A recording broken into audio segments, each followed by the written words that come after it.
the business markets. Now, business buyers seek different benefits, and it depends upon the stage in the purchase decision process. Some of them, they are the first time prospects. Am I audible? Hello?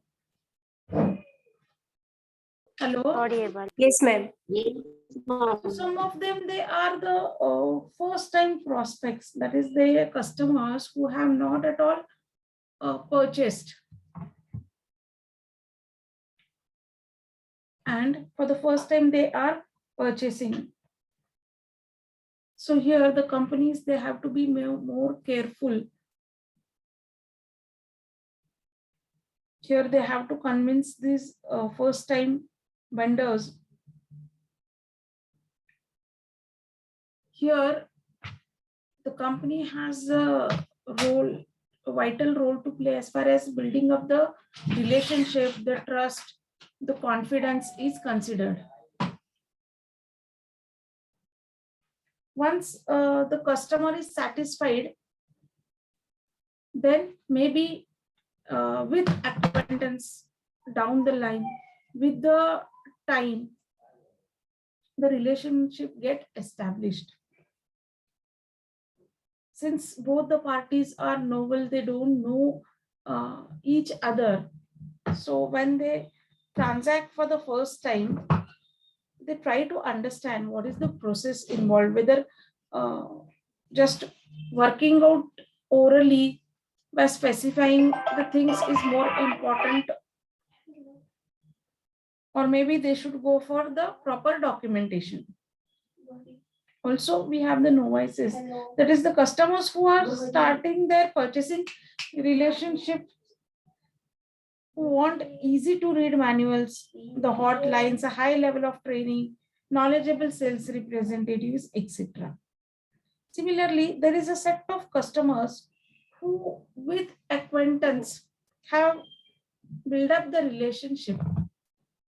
Here, these customers, these established customers have their own prerequisites. A company, depending upon the orders or the demand placed, can think of customizing the offering, providing the technical support,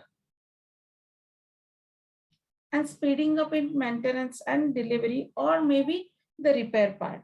So based upon the type of the benefit seeked by the customers, the company decides the policies.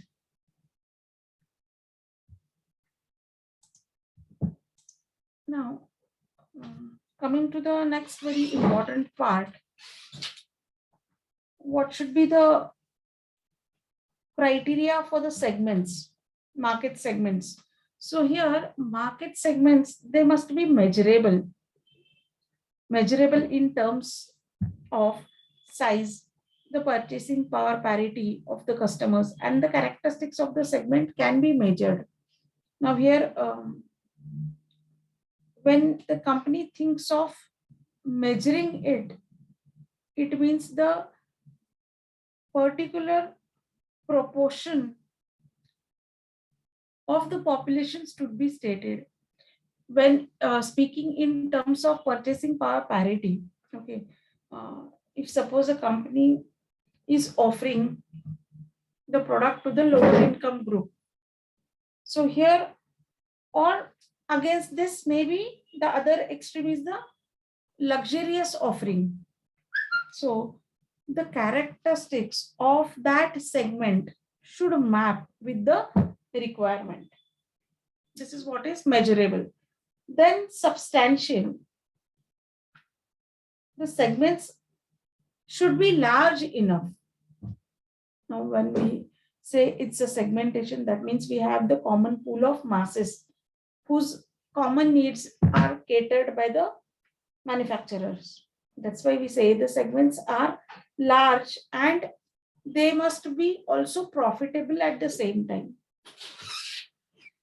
It should be the large homogeneous group,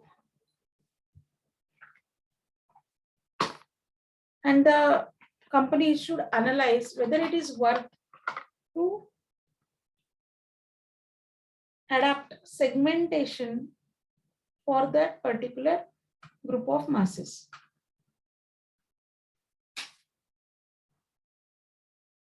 Now comes the part of accessibility. The segments, they have to be effectively reached and served. So here,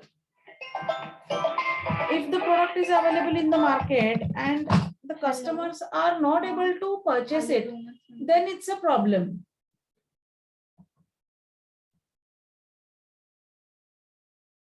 Actionable. Effective programs can be formulated for attracting and serving the particular segment. Now, let's see about market targeting.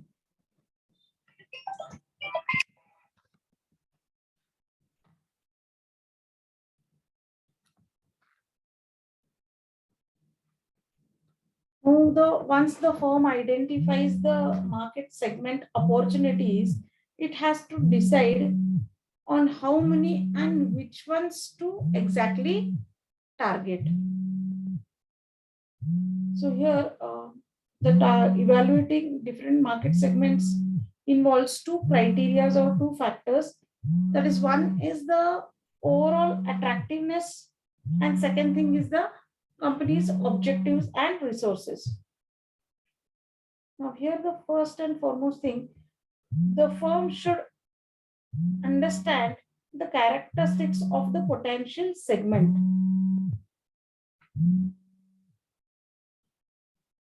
What makes the segment more attractive, like whether it has more size, whether it has the growth potential, whether it will enjoy the economies of the scale,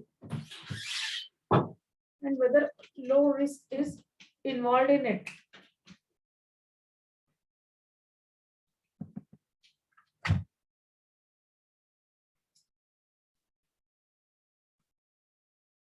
Then the firm must consider whether investing in that particular segment is really profitable, whether it would serve the objectives of the organizations, and whether the organization can pool the resources.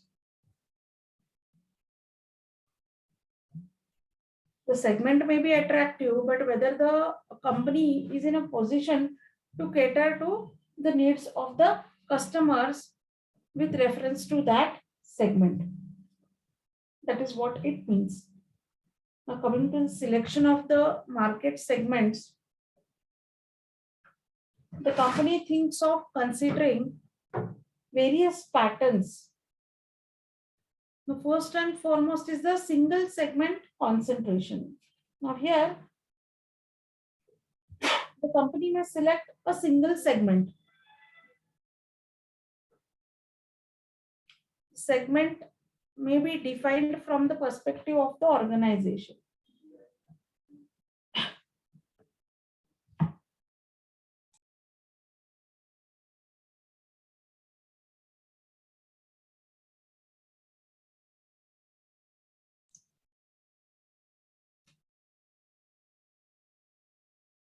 Now here, if we take an example of this, if we take Volkswagen, it concentrates on the small car market. Against this, if we take an example of a Porsche, it concentrates on the sports car market. So by taking into account the concentrated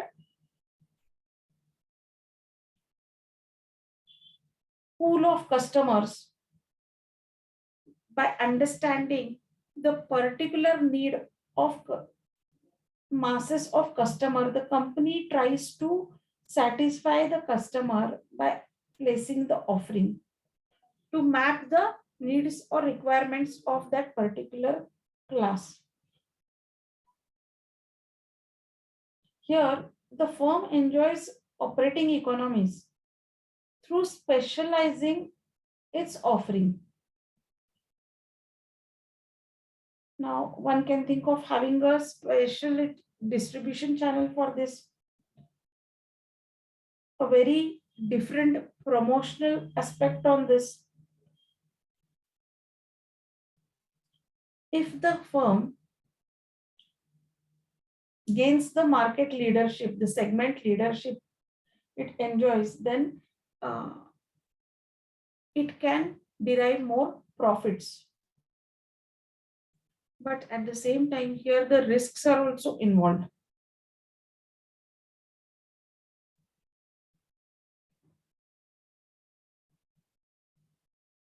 Now, when one company thinks of just concentrating on a single segment, there is also the risk involved. Suppose if that particular for that particular segment, if the customers they turn an eye to this offering, then it is a problem for the marketers.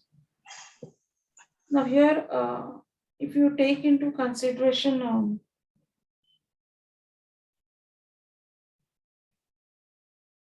the first cry, okay, which concentrates just on the caters to the need of the infants, okay, maybe with reference to apparels, maybe with reference to toys. So here it is a single segment concentration.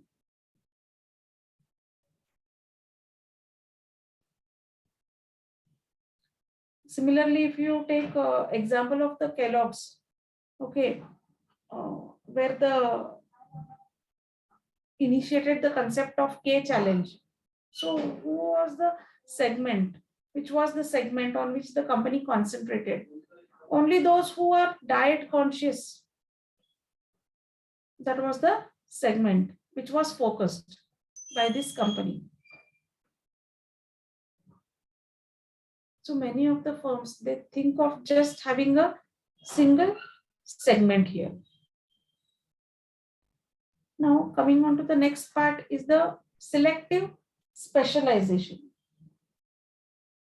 Now here the firm selects number of segments, okay, various segments, and to cater to the needs of these various segments, particular offerings are placed to map the requirements of that segment.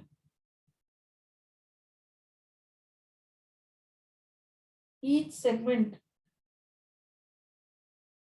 will give an equal opportunity for the firm to gain more revenues.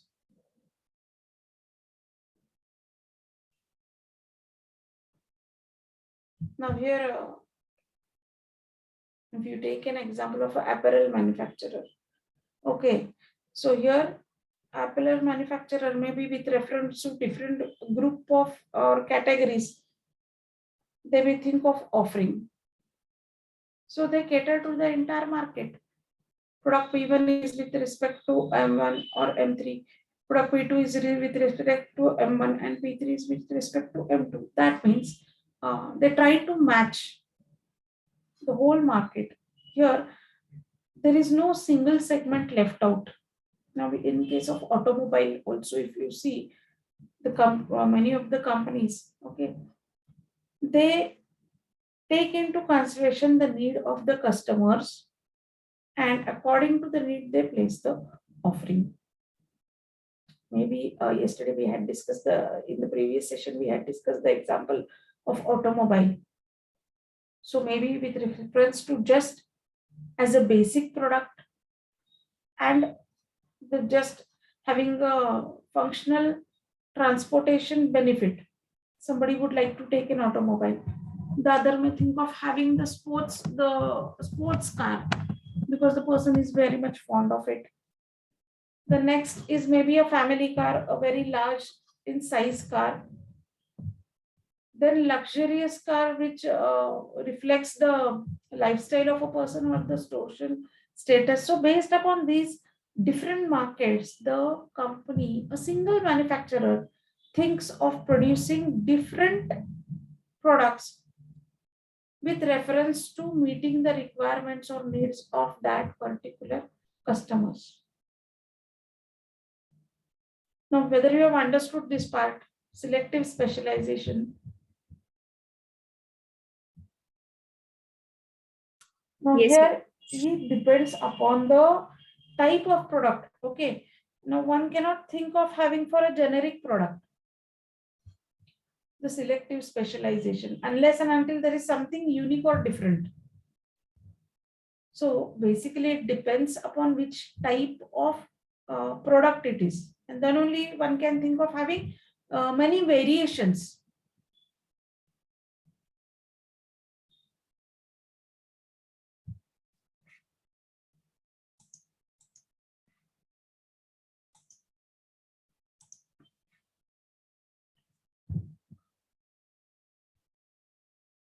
Now coming to the next part is product specialization. Here the firm specializes in making certain product that sells to several segments. That is different segments.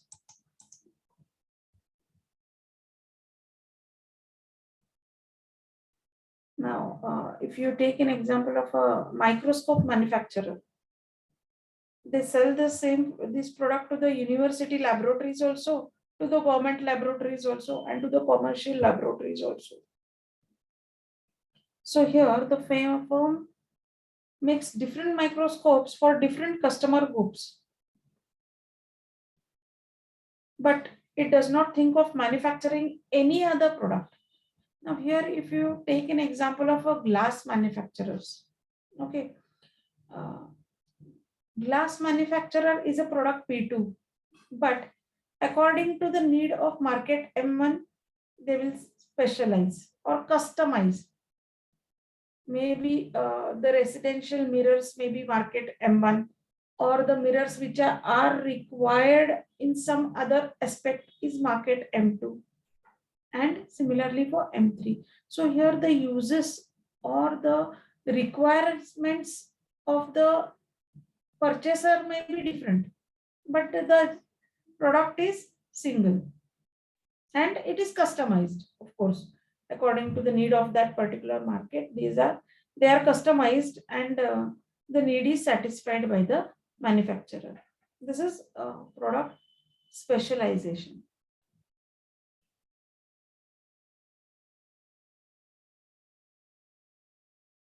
Similarly, here if you see a footwear manufacturer, okay, the company is manufacturing footwear, maybe into the shoes market, you can say. So here they may have the regular ones.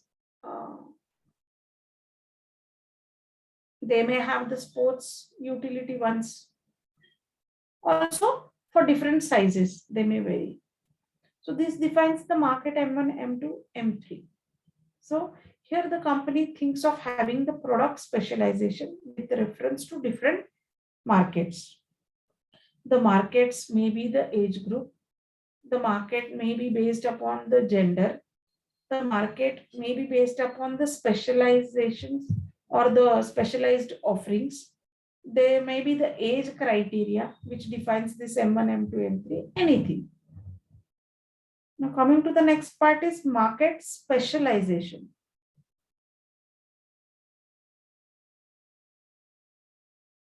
Here the firm concentrates on serving many needs of a particular customer group. So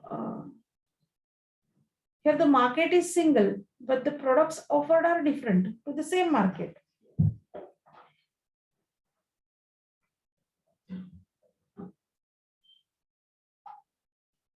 Now, when I say it might be the market M1 and the products may be different, one can, we had discussed the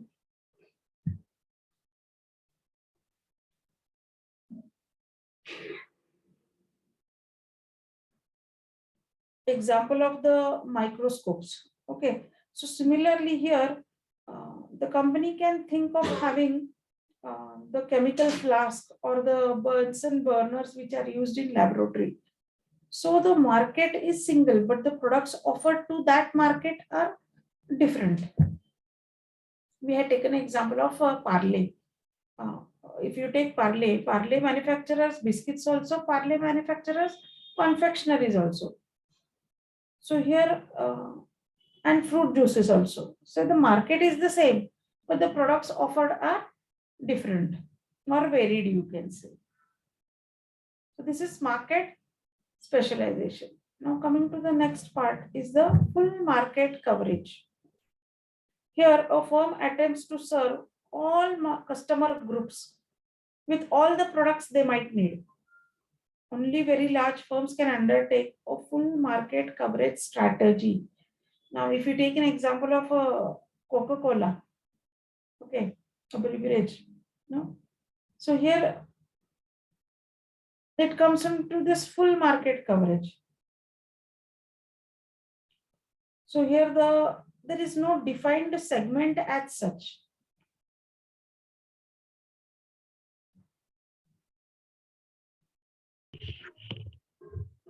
Now here there are two aspects to it. One can think of having undifferentiated marketing, while some of the companies go for the differentiated marketing also. Both the aspects are considered here. Ma'am, Yes.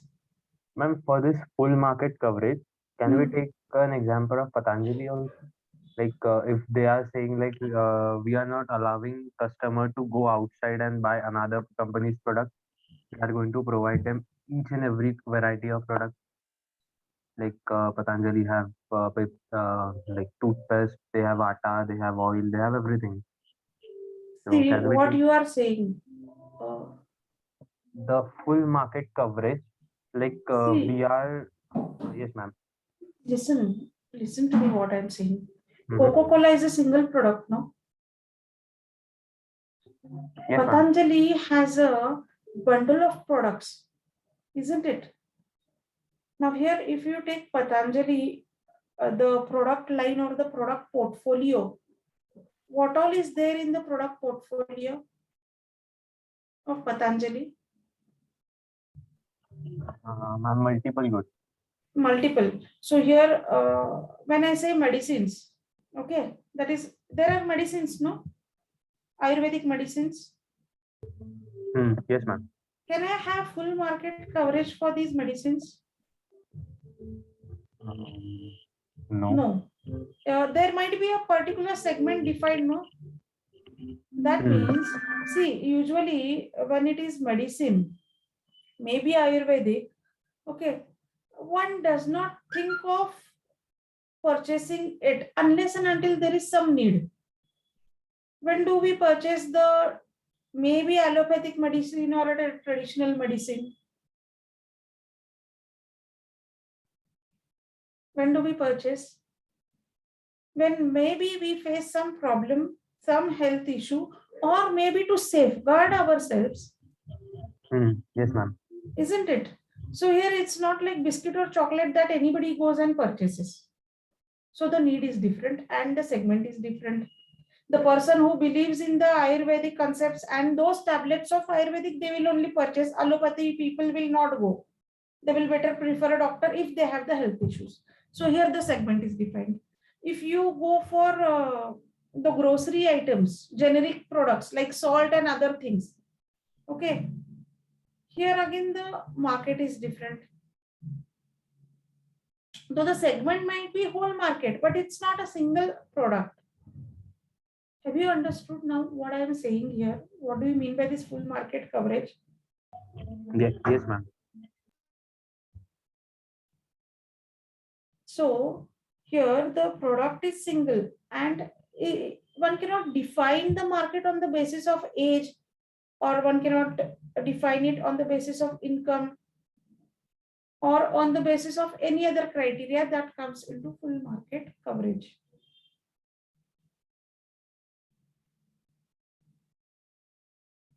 So here there is undifferentiated marketing as well as the differentiated marketing. Now, when one thinks of having undifferentiated marketing, that means the firm does not focus on any differences and it does not go after the whole market or one market. It focuses on the basic needs and tries to just offer the product. So here it is, the need is more important and it relies upon the mass distribution mass advertising and enjoys economies of scale as full market coverage is considered. It tries to keep the cost down by having the same pool of inventory, transportation, advertising costs, everything comes down. Now, against this, there is a differentiated marketing where the firm operates in several market segments and tries to design different programs for different segment. So this is what is differentiation. Now there may be a company, if you consider Parle, which initially started with Parle-G, only one product it had. And because of changing taste and preference of the customers today, we have a very big product portfolio of Parle. There are numerous biscuits which are in the bundle of the company. So here, the firm tries to come up with the different flanker products to serve different markets. So whether you have understood these basic concepts of selecting the market segments,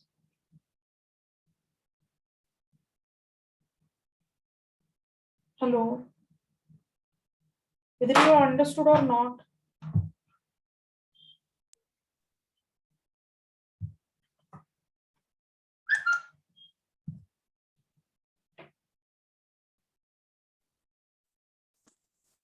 Now, moving ahead,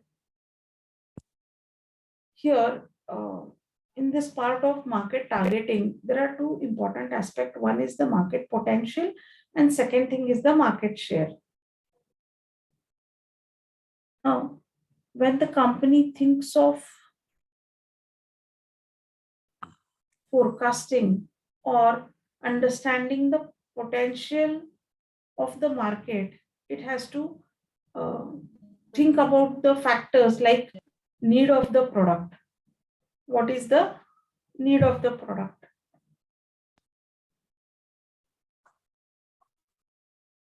Why the product is needed in the market? Can a single product have more uses? Yes, ma'am. Can you give any example? Like honey.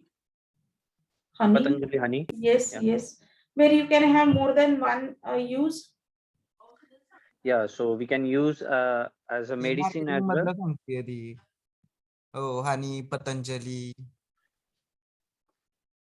So we can use as a medicine as well as the food. Okay.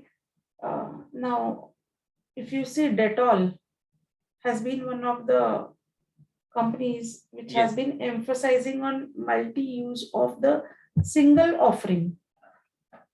They have been successful here. They have been successful in this. Similarly, Vicks Vaporub, it also through its ads emphasized its usage. So here, even though the product is single, how the company thinks of having more uses of it is focused. That is what is need of the product. Now it depends upon the company's innovative ideas to convince the customers to purchase the offering. Then next is the type of product. Now which type of product it is, whether it's a perishable product, okay, then the things are different. Here you try to control or confine the segments. Now, if I go for an electronic good, there would be much segments as compared to size, the technology, etc., all the features. Okay. Against this, if I consider a generic good, like if you think of having a bread. So here, whether one can think of having segments for this product. Hello. Can we have segmentation for this product?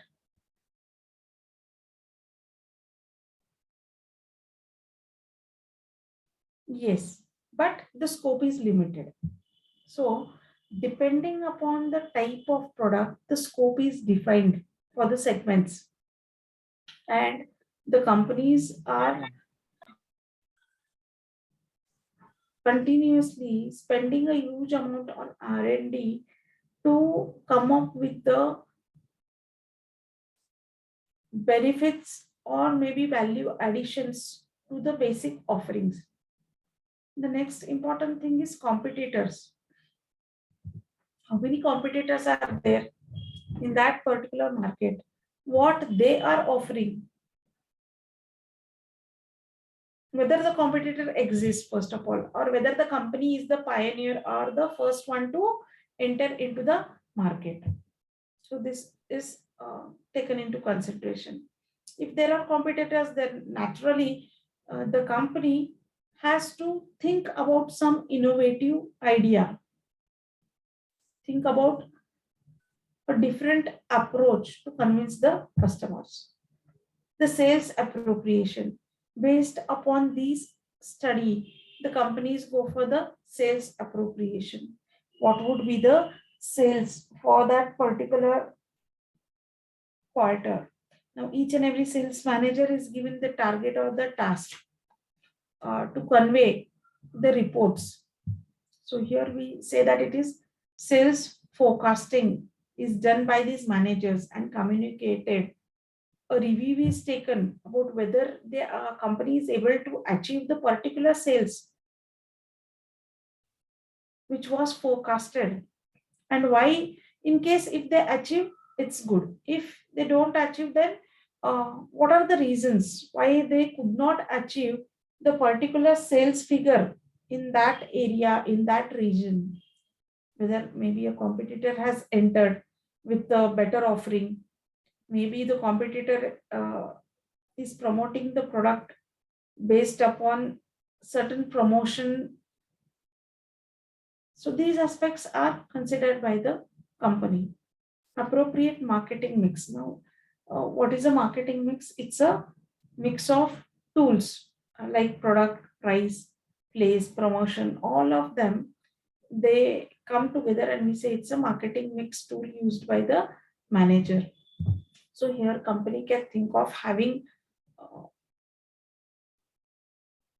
the product itself as a USP. It can bank upon the distribution channel.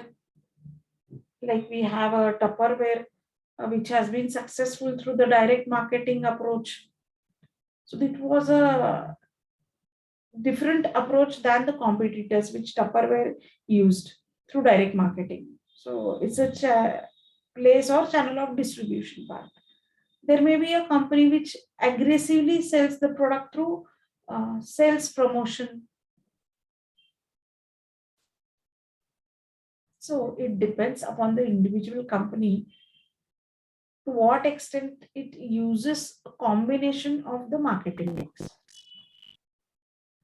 Similarly, the next aspect is market share. Now here, market share reflects the actual purchase done by the customers. The companies always try to penetrate into the market by using the market skimming strategy. Now here there are two aspects. One thing is gaining the profits, the other thing is gaining the market share. The company has to define its objective, whether the company wants to have the market share or it wants to earn more profits. Many a times, maybe the market share is less, but the company earns huge profits. And against this, the market share is more, but the profits earned are not up to optimum level. It just improves the economies of scale for the company. The second thing is, what is the competitor perspective in terms of market share? So here when the company enters with the USP, there is a possibility that when the competitor comes to know about this strategy, that some competitor is entering the market with the USP, the competitor can think of slashing down the price of their offering. Or due to threat, the company can react and introduce a new offering in the market. So here this competitor perspective is more important. How much share does the competitors hold with reference to the market? Now coming to the financial perspectives. Now financial perspectives deals with the financial aspects, the financial budgeting of the company. Suppose the company is in the introduction phase, it has come with some unique product and requires aggressive advertising to reach to the masses, to communicate to masses. The company should also have that much financial capacity. Financial resources should be so as to support the aggressive advertising plan. And the next is the goodwill and brand equity. Now here, many a times a manufacturer or a marketer banks or gains the market share based upon its goodwill and its brand equity. Now, when the customer is satisfied with a particular offering and there is word of mouth, positive word of mouth publicity, then we say the company has gained the loyal customers, it has gained the goodwill and also the brand equity.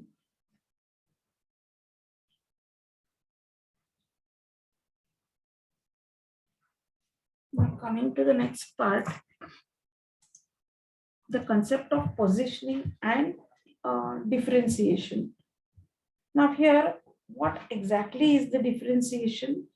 Differentiation is the act of designing a set of meaningful differences to distinguish the company's offering from the competitor's offerings. Here, the differentiation should be such that the people should be able to see a significant difference in the offering when they compare it with the competitors.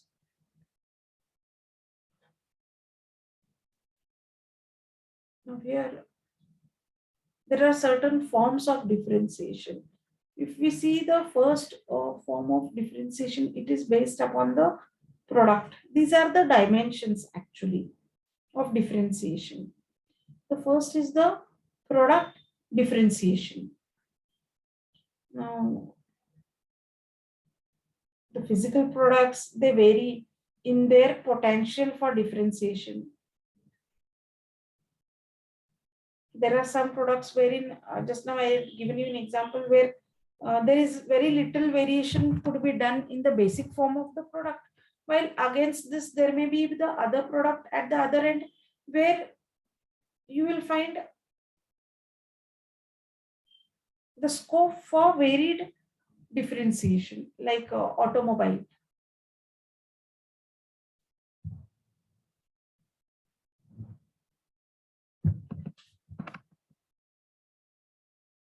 Automobile, or you can say, for instance, furniture also.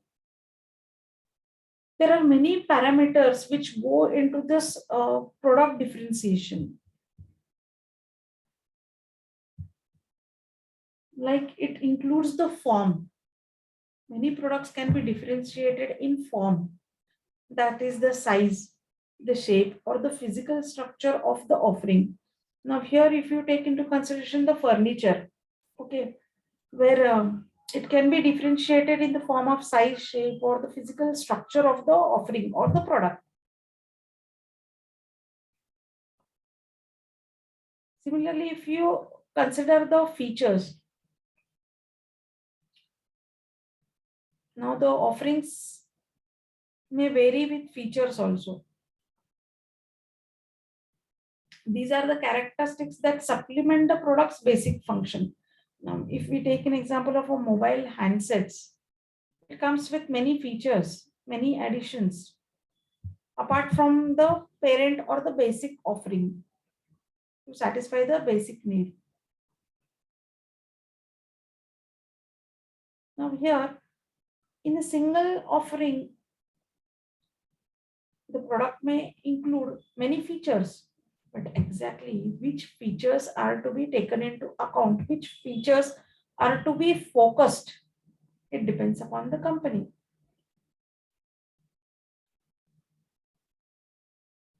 Here, when the company thinks of offering the features, it should also take into consideration the mass or the segment to whom the company is catering or offering a particular product.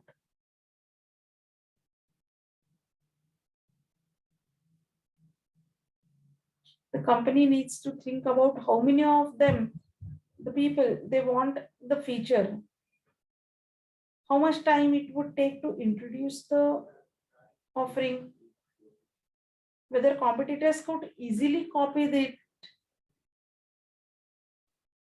whether really the customer will like the offering.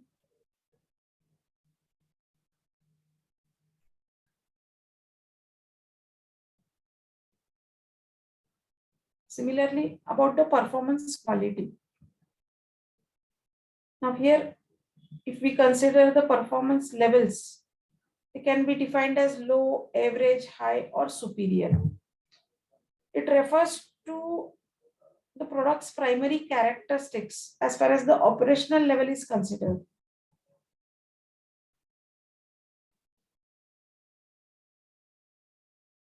Now, high quality business units earned more because their premium quality allowed them to charge a premium price. So when we take the quality aspect into account, here the manufacturers can bank on the pricing attribute.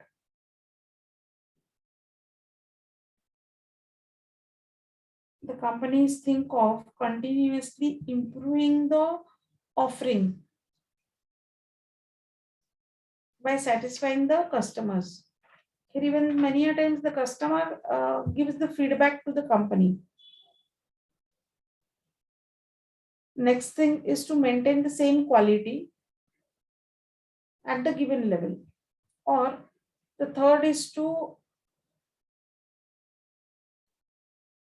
reduce the product quality through time with the entry of new competitors by placing the offering at the lower price.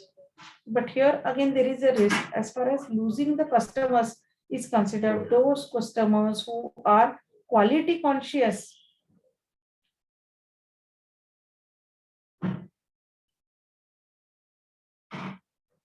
they will not appreciate this step. So unless and until there is a need, this strategy the companies don't think of inculcating. Then there is conformance quality. So here the buyers, when they purchase the offering, they have certain expectations as far as the standards of conformance quality is considered. So suppose if the manufacturer promises some things, some features, some benefits, the customers should get that benefit when they use the product, when they purchase the product.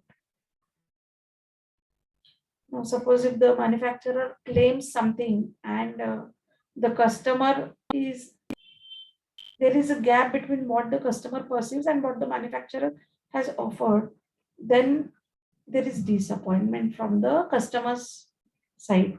They will not appreciate this. Now, durability is a measure of the product's expected operating life under natural or stressful conditions. How durable is the offering? Most of the customers are interested in case of durable goods. If there are any specifications to be met, the customer checks the specifications.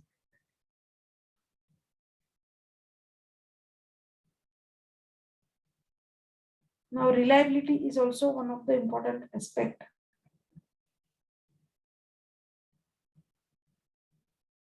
The more reliable are the offerings, the more is the cost. Now here, what do you mean by reliability?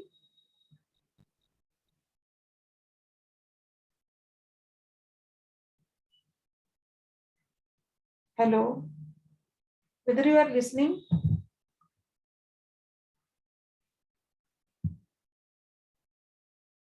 Now, reliability is a measure of the probability that the offering will not malfunction or fail within a specified time period. So, whatever are the expectations of the customers with reference to the products purchase, so they should meet that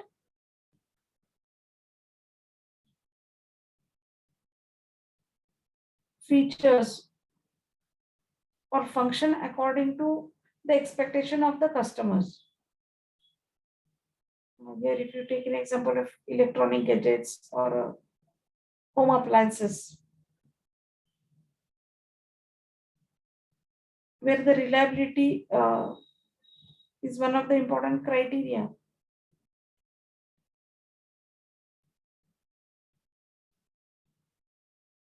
Repairability is one of the other element. Buyers prefer offerings that are easy to repair,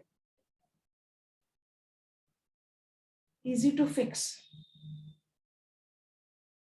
If you take an example of the computer software and hardware companies, they offer the technical support to their customers, maybe through email or through via phone. So here, getting connected in case of damage or repairability is important criteria. Similarly, style describes the offering's look and feel to the buyer. The buyers are willing to pay a premium price for the products that are attractively styled. Now, if you take an example of the automobile of two-wheeler or four-wheeler, you will find that style is one of the important aspect on which the price is decided. Many of them, they pay a premium price for the look or for the style. Now here, these are the aesthetics which play their role. Functional part is totally different.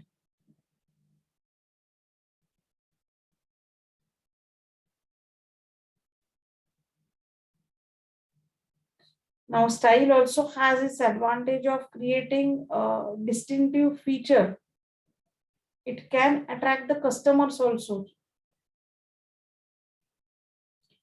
There is no need for the marketers to emphasize more on advertising.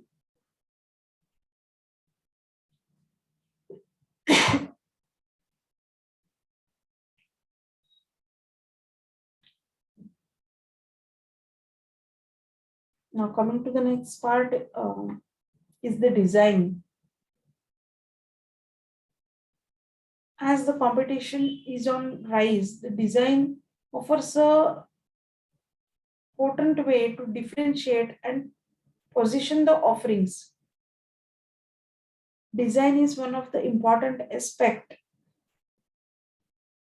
which offers the company a competitive advantage.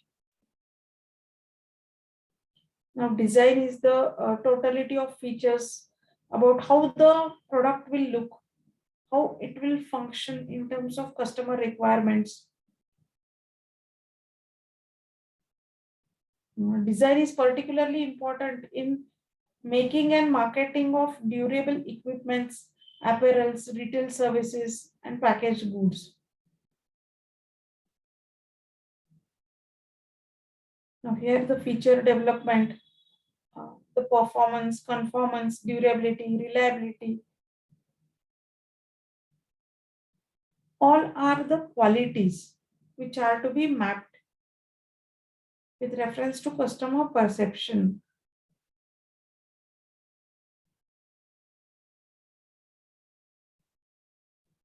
Now this is about the first point, that is product differentiation. Now moving ahead is the services differentiation. Now here service industries bank upon this aspect of creating their own unique place in the market.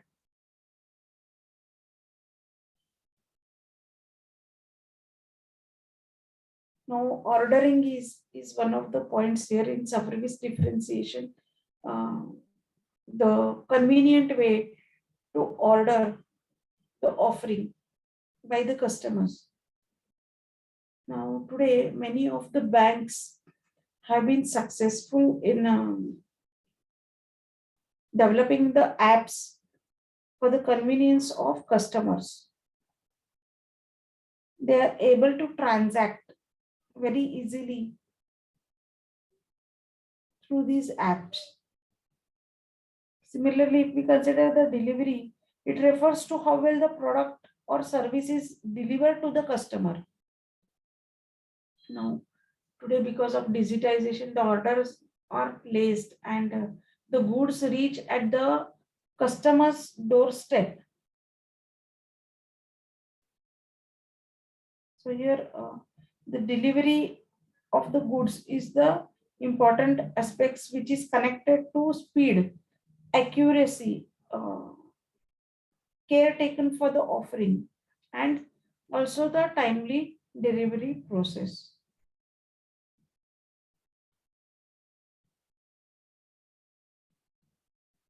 Similarly, the installation, which refers to the work done to make a product operational in its planned location.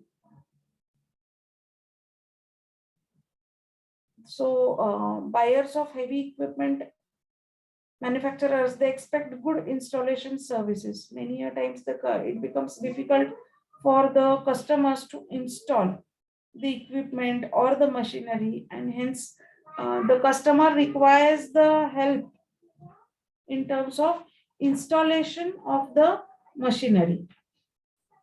Many a times the customer they are not aware about the process or the steps involved.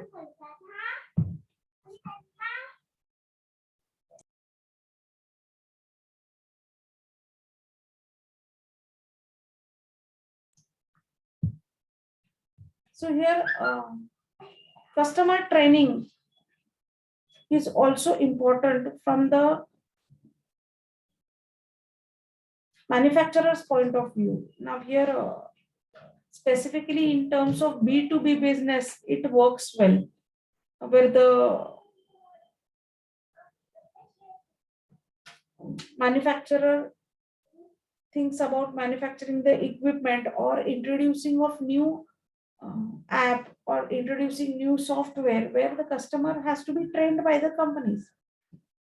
Similarly, customer consulting, it refers to the data, the information systems, the advisory services that the seller offers to the buyer. Maintenance and repair is the other aspect, which describe the service program for helping customers keep the purchased products in good working order or good working conditions.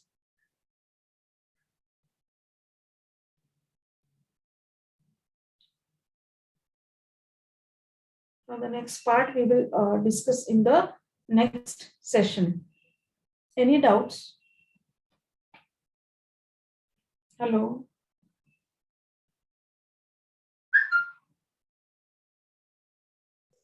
No, ma'am. Okay. So we will stop here today. Thank you, students.